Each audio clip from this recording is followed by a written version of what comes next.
ಬೆಳಗಾವಿ ಜಿಲ್ಲೆಯ ಅಥಣಿ ಪಟ್ಟಣದಲ್ಲಿ ಅಶ್ವರೂಢ ಛತ್ರಪತಿ ಶಿವಾಜಿ ಮಹಾರಾಜರ ಭವ್ಯ ಮೂರ್ತಿ ಅನಾವರಣ ಕಾರ್ಯಕ್ರಮ ಭಕ್ತಿ ಭಾವ ಹಾಗೂ ವೈಭವದಿಂದ ಜರುಗಿತು. ಕರ್ನಾಟಕ ಮತ್ತು ಮಹಾರಾಷ್ಟ್ರದ ವಿವಿಧ ಭಾಗಗಳಿಂದ ಸಾವಿರಾರು ಭಕ್ತರು ಆಗಮಿಸಿ ಈ ಐತಿಹಾಸಿಕ ಕ್ಷಣಕ್ಕೆ ಸಾಕ್ಷಿಯಾದರು. ಉದ್ಘಾಟನಾ ಸಮಾರಂಭದಲ್ಲಿ ಕೇಂದ್ರ ಸಚಿವ ಜ್ಯೋತಿರಾದಿತ್ಯ ಸಿಂಧಿಯಾ, ಸಂವಹನ ಹಾಗೂ ಉತ್ತರ ಪೂರ್ವಾಭಿವೃದ್ಧಿ ಸಚಿವಾಲಯ, ಶಿವಾಜಿ ಮಹಾರಾಜರ ವಂಶಸ್ಥರು, ರಾಜ್ಯ ಸಚಿವರಾದಂಥ ಸಂತೋಷ್ ಲಾಡ್, ಬೆಳಗಾವಿ ಜಿಲ್ಲಾ ಉಸ್ತುವಾರಿ ಸಚಿವ ಸತೀಶ್ ಜಾರಕಿಹೊಳಿ, ಅಥಣಿ ಶಾಸಕ ಲಕ್ಷ್ಮಣ ಸವದಿ, ವಿಜಯಪುರ ಶಾಸಕ ಬಸನಗೌಡ ಪಾಟೀಲ, ಮಾಜಿ ಶಾಸಕರಾದ ಶ್ರೀಮಂತ ಪಾಟೀಲ ಹಾಗೂ ಮಹೇಶ್ ಕುಮಟಳ್ಳಿ ಸೇರಿದಂತೆ ಕರ್ನಾಟಕ ಹಾಗೂ ನೆರೆಯ ರಾಜ್ಯಗಳ ಅನೇಕ ಶಾಸಕರು ಮತ್ತು ಗಣ್ಯ ರಾಜಕೀಯ ನಾಯಕರು ಭಾಗವಹಿಸಿದರು. ವಿವಿಧ ಮಠಾಧೀಶರು ಧಾರ್ಮಿಕ ವಿಧಿವಿಧಾನಗಳನ್ನು ನೆರವೇರಿಸಿ ಮೂರ್ತಿ ಅನಾವರಣ ಕಾರ್ಯಕ್ರಮಕ್ಕೆ ಆಧ್ಯಾತ್ಮಿಕ ಮೆರುಗನ್ನು ನೀಡಿದರು. ಅಶ್ವರೂಢ ರೂಪದಲ್ಲಿರುವಂತಹ ಛತ್ರಪತಿ ಶಿವಾಜಿ ಮಹಾರಾಜರ ಮೂರ್ತಿ ಪ್ರಾದೇಶಿಕ ಸಾಂಸ್ಕೃತಿಕ ಗೌರವ ಹಾಗೂ ಐತಿಹಾಸಿಕ ಪರಂಪರೆಯ ಪ್ರತೀಕವಾಗಿ ವಿಶೇಷ ಗಮನ ಸೆಳೆಯಿತು. ಈ ಕಾರ್ಯಕ್ರಮವು ಯುವ ಪೀಳಿಗೆಗೆ ಧೈರ್ಯ, ಶೌರ್ಯ ಹಾಗೂ ರಾಷ್ಟ್ರಭಕ್ತಿಯ ಪ್ರೇರಣೆಯಾಗಿ ಪರಿಣಮಿಸಿದ್ದು, ಶಾಂತಿ, ಸೌಹಾರ್ದತೆ ಮತ್ತು ಏಕತೆಯ ಸಂದೇಶದೊಂದಿಗೆ ಸಮಾರಂಭ ಯಶಸ್ವಿಯಾಗಿ ಸಂಪನ್ನವಾಯಿತು. छत्रपति शिवाजी महाराज की जय, छत्रपति संभाजी महाराज की जय, वीर रानी कित्तूर चन्नम्माजी की जय, क्रांतिवीर संಗೊಳ್ಳಿ ರಾಯಣ್ಣವರಿಗೆ जय, डॉक्टर बाबा साहब अंबेडकर ಅವರಿಗೆ जय, जय श्री राम, जय श्री राम. छत्रपति ಶ್ರೀ ಶಿವಾಜಿ ಮಹಾರಾಜರ ಅಶ್ವಾರೂಢ ಪುತ್ಥಳಿ ಲೋಕಾರ್ಪಣಾ ಸಮಾರಂಭದ ಸಾನ್ನಿಧ್ಯವನ್ನು ವಹಿಸಿದಂತಹ ಪರಮ ಪೂಜ್ಯ ಮರಾಠ ಜಗದ್ಗುರು ಶ್ರೀ ಶ್ರೀ ಮಂಜುನಾಥ ಭಾರತೀ ಸ್ವಾಮಿ ಹೊಸಾಯಿ ಮಠ ಬೆಂಗಳೂರಲ್ಲಿ ಭಕ್ತಿಪೂರ್ವಕ ನಮನಗಳನ್ನು ಸಲ್ಲಿಸಿ ಶಿವ ಪ್ರತಿಷ್ಠಾನ ಸಂಸ್ಥಾಪಕರು ಅತ್ಯಂತ ವಯೋವೃದ್ಧರಾದಂತಹ ಪೂಜ್ಯರಾದಂತಹ ಶ್ರೀ ಸಂಭಾಜಿ ವಿನಾಯಕ್ ಬಿಡೆ ಗುರೂಜಿ ಅವರೇ, ವೇದಿಕೆ ಮೇಲೆ ಉಪಸ್ಥಿತರುವಂತಹ ಎಲ್ಲ ಪೂಜ್ಯರಲ್ಲಿ ನಮಸ್ಕರಿಸಿ, ಛತ್ರಪತಿ ಶಿವಾಜಿ ಮಹಾರಾಜರ ವಂಶಸ್ಥರಾದಂತಹ ಶ್ರೀಮಂತ ಸಾವು ಛತ್ರಪತಿ ಮಹಾರಾಜರವರೇ, ಛತ್ರಪತಿ ಶಿವಾಜಿ ಮಹಾರಾಜರ ಎಲ್ಲ ಅಭಿಮಾನಿಗಳಲ್ಲಿ ನನ್ನ ಶಿರಸಾಷ್ಟಾಂಗ ನಮಸ್ಕಾರಗಳನ್ನು ಸಲ್ಲಿಸಿ, ಇವತ್ತು ಶಿವಾಜಿ ಮಹಾರಾಜರು ಇಡೀ ಜಗತ್ತಿಗೆ ಒಬ್ಬ ಆದರ್ಶ. ಅವರು ಕೇವಲ ಸಮುದಾಯಕ್ಕಲ್ಲ, ಈಗಾಗಲೇ ನಮ್ಮ ಹಿರಿಯರಾದಂತಹ ರಾಷ್ಟ್ರೀಯ ಸ್ವಯಂಸೇವಕ ಸಂಘದ ಹಿರಿಯರು ಹೇಳಿದ್ದಾರೆ, ಶಿವಾಜಿ ಹುಟ್ಟದೇ ಇದ್ರೆ ನಾವು ಏನ್ ಇರ್ತಿದ್ವಿ ಅನ್ನೋಂತ ನೀವು ಕಲ್ಪನೆ ಮಾಡ್ಕೊಂಡ್ಬಿಡಿ. ನಾವು ಹೇಳಿದ್ದೆ ಬಿಜಾಪುರದಲ್ಲಿ ಶಿವಾಜಿ ಮಹಾರಾಜರದು, ನಾನು ಕೇಂದ್ರ ಮಂತ್ರಿ ಇದ್ದಾಗ ನಮ್ಮ ಅಂದಿನ ಉಪ ಪ್ರಧಾನಮಂತ್ರಿ ಶ್ರೀ ಲಾಲಕೃಷ್ಣ ಅದ್ವಾನಿ ಅವರು, ಸುಷ್ಮಾ ಸ್ವರಾಜ್ ಅವರು, ಅನಂತ್ ಕುಮಾರ್ ಅವರು ಕರೆಸಿ ಬಹಳ ದೊಡ್ಡ ಕಾರ್ಯಕ್ರಮ ಬಿಜಾಪುರನಾಗ ಶಿವಾಜಿ ಮಹಾರಾಜರ ಮೂರ್ತಿ ಕೂರಿಸೋದು ಅಷ್ಟು ಈಜಿ ಇಲ್ಲ. ಯಾಕಂದ್ರೆ ಎಲ್ಲ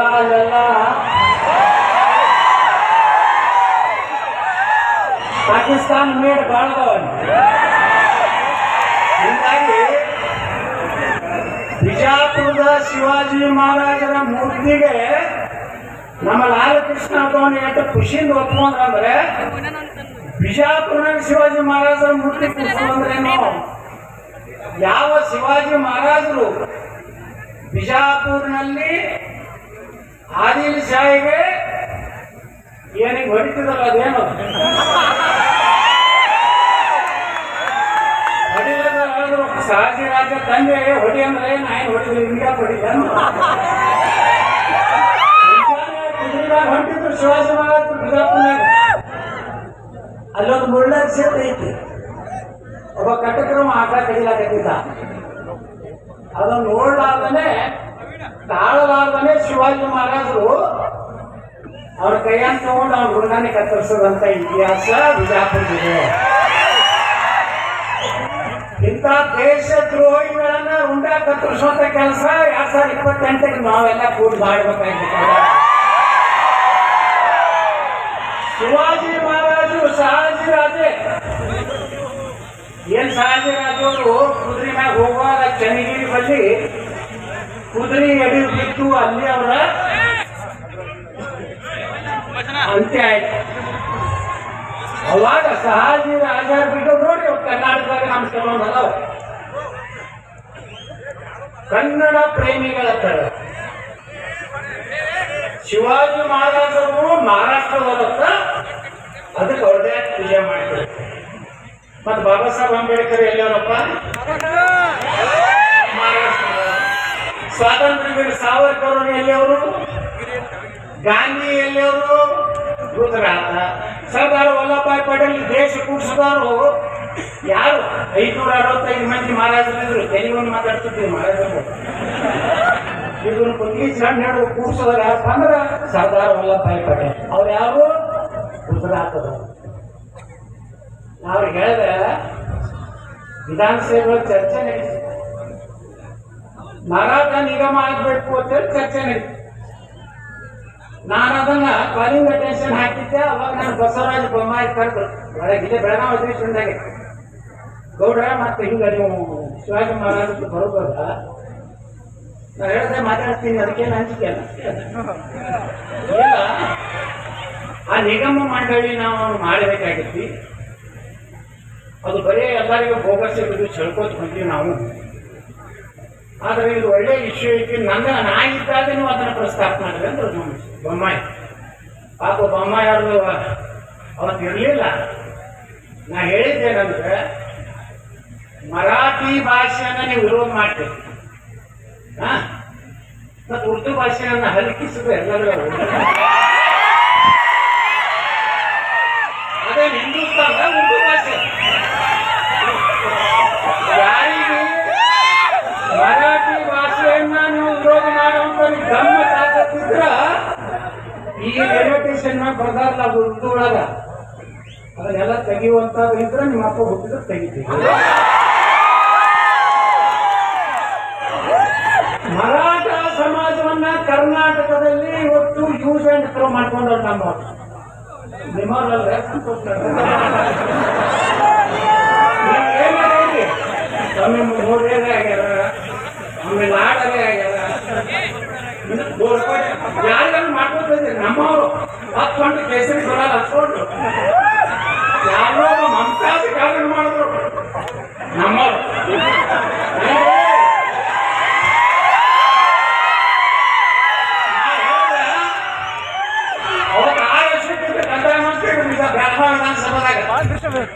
ಶೀಘ್ರದಲ್ಲಿ ನಾವು ನಿಗಮವನ್ನು ಅಶೋಕ ಇವೆಲ್ಲ ಗೋಳ ಭಾಷಣ ಹೊಡಿಗೆ ಬೇಡ.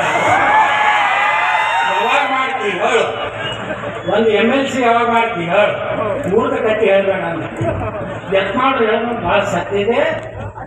ಮರಾಠಿ ಭಾಷೆ ಇರ್ಬೋದು, ಆದ್ರೆ ಮರಾಠಿಗರು ಕನ್ನಡದ ನಾಡಿನ ನಮ್ಮೆಲ್ಲರ ಆ ಸಹೋದರನ ಹೇಳಿ ಬಂಧುಗಳೇ. ಅವತ್ತೇನೋ ಮರಾಠ ನಿಗಮ ಆಗಿದ್ದ ಕಾರಣ ಇವತ್ತು ಅದರ ಅಧ್ಯಕ್ಷ ಆಗ್ಲಿಕ್ಕೆ ಕಾರಣ, MLC ಆಗ್ಲಿಕ್ಕೆ ಕಾರಣ ಯಾರು ಅನ್ನೋದು ಇಡೀ ರಾಜ್ಯದ ಮರಾಠ ಸಮಾಜ ಗೊತ್ತು.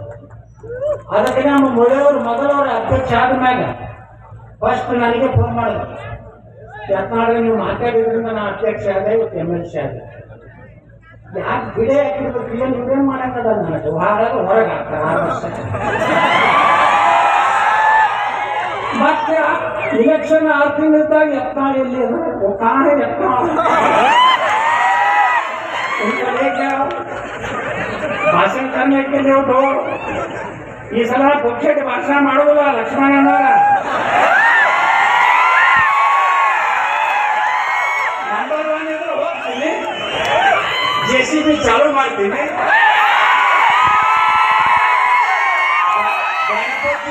ಕಲ್ಲು ಹೋಗಿದ್ರೆ ಡಮ್ಮೆ. ಶಿವಾಜಿ ಮಹಾರಾಜರ ಮೆರವಣಿಗೆ ಏನಾರು ಮಾಡಿದ್ರೆ ಡಮ್ಮೆ. ರಾಮನ ಬಗ್ಗೆ ಏನಾದ್ರು ಪಾಯಿಂಟ್ ಆದ್ರೆ ಡಮ್. ನೀವು ಎಷ್ಟು ಅಭಿವೃದ್ಧಿ ಮಾಡಿರಿ ಏನ್ ಮಾಡಿರಿ ಬೇಕಾಗಿಲ್ಲ ಜನರಿಗೆ. ಮೊದಲು ನಮ್ಮ ತನ ಉಳಿಸಬೇಕು, ನಮ್ಮ ಶಿವಾಜಿ ಮಹಾರಾಜ ಉಳಿಬೇಕಾದ್ರೆ ನಾವೆಲ್ಲ ಕೈಯಾಗ ತಗೋಬೇಕಾಗ್ತದೆ. ಜೀವನ ಮಾಡೋದು ಕಠಿಣ ಐತಿ ದೇಶನಾಗ. ನಾವು ಯೋಗಿ ಆದಿತ್ಯನಾಥ್ ಆಗ್ಬೇಕಾದಂತ ಅನಿವಾರ್ಯತೆ ಕರ್ನಾಟಕದ ಐತಿದೆ. ನಾವು ಅಭಿವೃದ್ಧಿ ಮಾಡೋಣ. ನಮ್ಮತನ, ನಮ್ಮ ಸಂಸ್ಕೃತಿ, ಭಾರತ ಮಾತೆ, ಛತ್ರಪತಿ ಶಿವಾಜಿ ಮಹಾರಾಜರು ಹೇಳೋಲ್ಲ ನಮ್ಮ ದೇಶದ ಗುರುಗಳು. अगर शिवाजी न होता तो सबका सुन्नत ಬಸವಗೌಡ ಪಾಟೀಲ್ ಇರ್ತಿದ್ದಲ್ಲ, ಬಸವನಮ್ಮದ ಪಟೇಲ್ ಧರ್ಮಸಿಂಗ ಸಾಹೇಬರು ನಾವು ಕೂಡಿ ಬಿಜಾಪುರನಾಗ ಒಂದು ಜುಮಾ ಮಸ್ತಿ ಏರಿಯಾದಾಗ ಒಂದು ರೋಡ್ ಮಾಡಿದ್ವಿ. ಅದಕ್ಕೆ ಹೆಸರೇನು ಇಟ್ಟು ಕೊಡ್ತಿದ್ದಾನ, ಮಹಾರಾಣಾ ಪ್ರತಾಪ್ ಶಿವ ಮಾರ್ಗ. ಧರ್ಮಸಿಂಗ್ ಸಾಹೇಬ್ರ ಅವಾಗ ಲೋಕಾಭಿಷೇಕಿದ್ರು, ನಾ MLA ಜನ ಸಣ್ಣ ಹುಡುಕಿದ್ದೇನೆ. ಒಂದು ಕಡೆ ನಮ್ಮ ರಕ್ತದಲ್ಲಿ ನಮ್ಮ ಶಿವಾಜಿ ಮಹಾರಾಜನ ಬಿಟ್ಟು ನಮ್ದು ಏನೋ ಇತಿಹಾಸವೇ ಇಲ್ಲ. ಶಿವಾಜಿ ಮಹಾರಾಜರು ಕರ್ನಾಟಕ ಬಹಳ ಸಂಬಂಧ ಇದೆ. ಎಷ್ಟೋ ಮಂದಿ ಲಿಂಗಾಯತರಿಗೆ, ಶಿವಾಜಿ ಮಹಾರಾಜರಿಗೆ, ಅಂಬೇಡ್ಕರ್ ದಲಿತರು ಹೀಗೆ ಬೇರೆ ಬೇರೆ ಮಾಡ್ತಾರೆ. ಆದರೆ ದೇಶದಲ್ಲಿ ಮೊದಲ ಮೀಸಲಾತಿ ಕೊಟ್ಟಂತ, ಮೊದಲ ದಲಿತರಿಗೆ, ಅಸ್ಪೃಶ್ಯ ಜನಾಂಗಕ್ಕೆ ಹಾಸ್ಟೆಲ್ ಮಾಡಿದಂತ ಯಾವ್ದಾದ್ರು ಒಂದು ವಂಶ ಇದ್ರೆ ಅದು ಛತ್ರಪತಿ ಶಾಹು ಮಹಾರಾಜ್, ಕೋಲ್ಹಾಪುರ ಮಹಾರಾಜ. ಬಾಬಾ ಸಾಹೇಬ್ ಅಂಬೇಡ್ಕರ್ ಅಧ್ಯಯನ ಮಾಡಲಿಕ್ಕೆ ಪುಣೆಯಲ್ಲಿ ಒಂದು ಮನೆಯಾಗಿದ್ರು. ಯಾವ ಮಹಾರಾಜರು ಅಂಬೇಡ್ಕರ್ ಅವ್ರ ಮನೆಗೆ ಹೋಗ್ತಾರೆ, ಅವರಿಂದ ಪ್ರೇರಣೆ ತಗೋತಾರೆ. ಅಂಬೇಡ್ಕರ್ ಅವ್ರು ಕರ್ಕೊಂಡು ಅನೇಕ ಸಭೆ ಸಮಾರಂಭ ಮಾಡ್ತಾರೆ. ಛತ್ರಪತಿ ಸಾಹು ಮಹಾರಾಜರು ಮೀಸಲಾತಿ ದೇಶನಾಗ ಮೊದಲು ತಂದವರು ಯಾರಪ್ಪ ಅಂದ್ರೆ ಒಂದು ಕೋಲ್ಹಾಪುರದ ಮಹಾರಾಜರು, ಒಂದು ಮೈಸೂರಿನ ಮಹಾರಾಜರು ಅನ್ನುವಂಥದ್ದು ಯಾವ ಸಮಾಜನೂ ಇವತ್ತು ನೆನಪಾಗ್ಲಿಕ್ಕೆ ಆಗುವುದಿಲ್ಲ. ಅದಕ್ಕೆ ಶಿವಾಜಿ ಮಹಾರಾಜರು ದಲಿತರ ಪೋಸ್ಟರ್ಗಳು ನೋಡ್ತೀನಿ ನಾ ಮಹಾರಾಷ್ಟ್ರದಾಗ, ಅಲ್ಲಿ ಶಿವಾಜಿ ಮಹಾರಾಜರು ಕಂಪಲ್ಸರಿ ಇರ್ತಾರ. ಶಿವಾಜಿ ಮಹಾರಾಜರು ಬಿಟ್ಟು ದಲಿತರು ಸಹ ಬರೀ ಅಂಬೇಡ್ಕರ್ ಫೋಟೋ ಹಾಕುದಿಲ್ಲ. ಬಂದ ಬಳೆ ಪುತ್ರ ಬಸವ ಅಂಬೇಡ್ಕರ್ ಕರ್ನಾಟಕದಾಗಿದ್ರೆ ಇವತ್ತು ದಲಿತರ ಪರವಾಗಿ ಶಿವಾಜಿ ಮಹಾರಾಜರು ವಂಶ. ಇವತ್ತು ನೋಡಿ, ಬಡೋದ ಮಹಾರಾಜರು, ಕೋಲ್ಹಾಪುರ ಮಹಾರಾಜರು ಬಾಬಾ ಸಾಹೇಬ್ ಅಂಬೇಡ್ಕರ್ ಅವರಿಗೆ ಶೈಕ್ಷಣಿಕವಾಗಿ, ಆರ್ಥಿಕವಾಗಿ ಬೆಂಬಲ ಕೊಡದೇ ಇದ್ರೆ ಬಾಬಾ ಸಾಹೇಬ್ ಅಂಬೇಡ್ಕರ್ ಅವ್ರದ್ದು ಇಂಗ್ಲೆಂಡಿಗೆ ಹೋಗಿ ಕಲೀಲಿಕ್ಕೆ ಆಗ್ತಿರ್ಲಿಲ್ಲ. ಅದರ ಪುಣ್ಯ ಏನಾದ್ರು ಇದ್ರೆ ಕೋಲ್ಹಾಪುರ ಮಹಾರಾಜರಿಗೆ ಸಲ್ತಾರೆ. ಈ ರಾಜ್ಯದಲ್ಲಿ ಎರಡು ಮಂಥನ, ಒಂದು ಬೆಳವಡಿ ಮಲ್ಲಮ್ಮ, ಒಂದು ಕೆಳದಿ ಚೆನ್ನಮ್ಮ. ಬೆಳವಡಿ ಮಲ್ಲಮ್ಮ ಈ ಜಗತ್ತಿನ ಮೊದಲನೆಯ ಮಹಿಳಾ ಸೈನ್ಯ ಕಟ್ಟಿದಂತ ತಾಯಿ.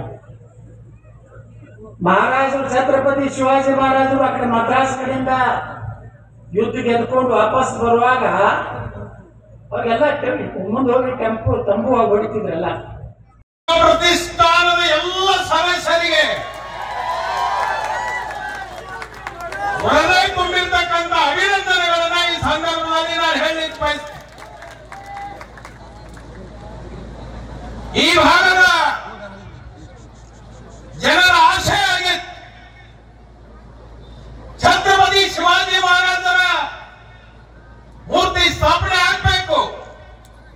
ಹೊರಗಡೆಯಿಂದ ಬಂದಿರತಕ್ಕಂಥ ಜನರಿಗೆ ಮೊದಲನೇ ದರ್ಶನ ಶಿವಾಜಿ ಮಹಾರಾಜರದ್ದು ಆಗಬೇಕು ಅಂತಕ್ಕಂಥ ಏನು ಅಪೇಕ್ಷೆ ಇತ್ತು, ಆ ಅಪೇಕ್ಷೆಯನ್ನ ಇವತ್ತು ಈಡೇರಿಸಿದ್ರೆ ನಿಮಗೆ ನಾನು ಅಭಿನಂದನೆಗಳನ್ನ ಈ ಸಂದರ್ಭದಲ್ಲಿ ಹೇಳಲಿಕ್ಕೆ ಬಯಸ್ತೇನೆ. ಬಹುಶಃ ಬಹಳಷ್ಟು ಜನ ಶಿವಾಜಿ ಮಹಾರಾಜರ ಇತಿಹಾಸ ಬಗ್ಗೆ ಮೆಲುಕು ಹಾಕಿದ್ದಾರೆ.